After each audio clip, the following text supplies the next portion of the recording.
In the previous movie, we used the Mesh toolkit to add our first HUD element and fix it to the camera. In this movie, we'll create additional HUD elements.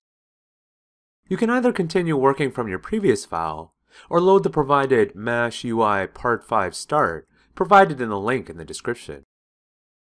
Let's start in the bottom left corner with this audio waveband.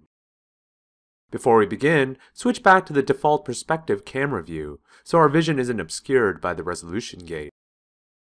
Once again, we'll reuse our existing HUD cube, so select it and create a new Mesh network. Rename it Mesh HUD Audio. To create the audio wave, we'll use a row of cubes and scale them in Y according to an audiophile's spectrum. The default distribution already gives us a good row of cubes, so let's just pull them a little closer to 5.5 units. Now we'll apply an audio node to the cube's scale values. Go to the New Audio Scale tab. In the File Name field, load your own WAV or AFF file, or use the one included in the scene files below. Try playing the scene or scrubbing through the time slider. You should notice the cube scaling. You can adjust the level of scaling using the amplifier value. Although we can see the effect of the audio on the cube scales, we can't actually hear the audio itself yet. To sync them, we just need to add an audio track via the Tracks Editor in Windows Animation Editor, Tracks Editor. From this editor, go to File, Import Audio, then import the same file you used for the Mesh network. You'll be able to see the audio as a track in the Tracks Editor, as well as overlaid onto the time slider. Now if you play back the scene, you can hear the audio driving the Mesh network.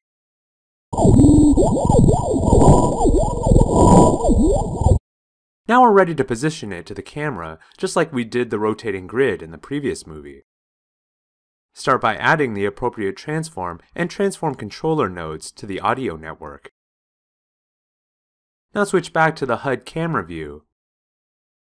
Positioning this HUD element will be a little easier than last time, since we can use our existing spinning grid as a point of reference.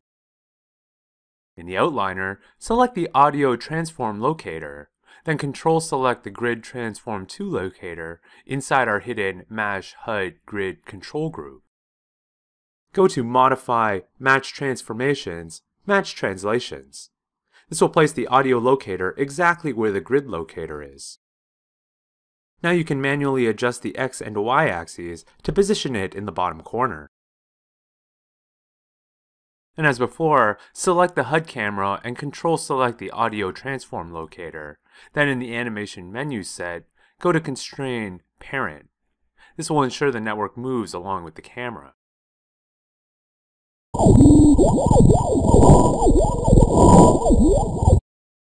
With the audio done, let's move on to the bottom right corner where we see this radio wave-like pattern.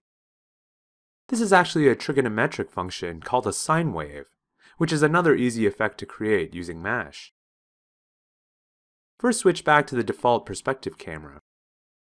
Now using our HUD cube, create a new Mesh network from it and rename it Mesh HUD Trig. In the Distribute tab, set the distance x value to 6. Now we're ready to add a trig node. Add it to the cube's position attribute. If you try playing the scene with the default settings, you'll notice that the trig function doesn't look anything like we want. We'll have to make some adjustments. First, set amplitude XYZ to 020, then set frequency XYZ to 1.50. These control the height and number of waves over time. Now if you play back the scene, you can see the wave is much closer to our desired look. However, it still only seems to be half the effect. You could create a second trig network that runs in the opposite direction, or you could just mirror this one. Go back to the waiter and create a symmetry node. In the Symmetry tab, change the axis of symmetry to Y. Now our wave looks complete.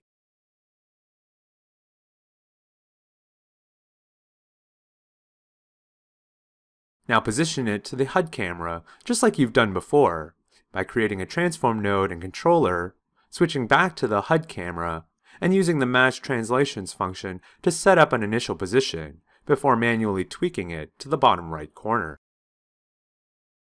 Don't forget to constrain it to the camera.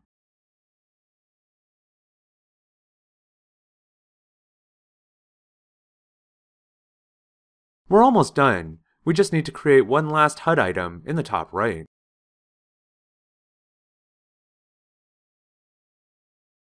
Once again, start by creating a new mesh network from HUD cube.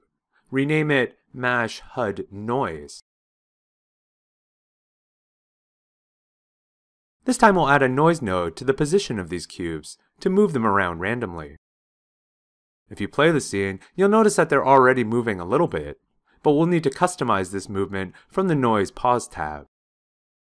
Set amplitude XYZ to 330. This limits the cubes to moving 3 units in only X and Y. We want the cubes to have a more 8-bit jumpy feeling to them, so scroll down to the per point adjustment section and turn on whole numbers. This forces the cubes to jump between non-decimal values. Finally, go back to the Distribute tab and reduce distance X to 0. This will condense the points around the network's pivot.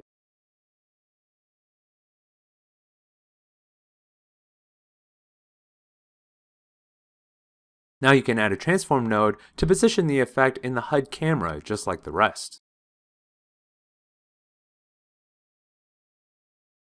And of course, parent constrain it to the camera. That finishes up our camera UI. In the next movie, we'll show you how to output these effects to our finishing tool.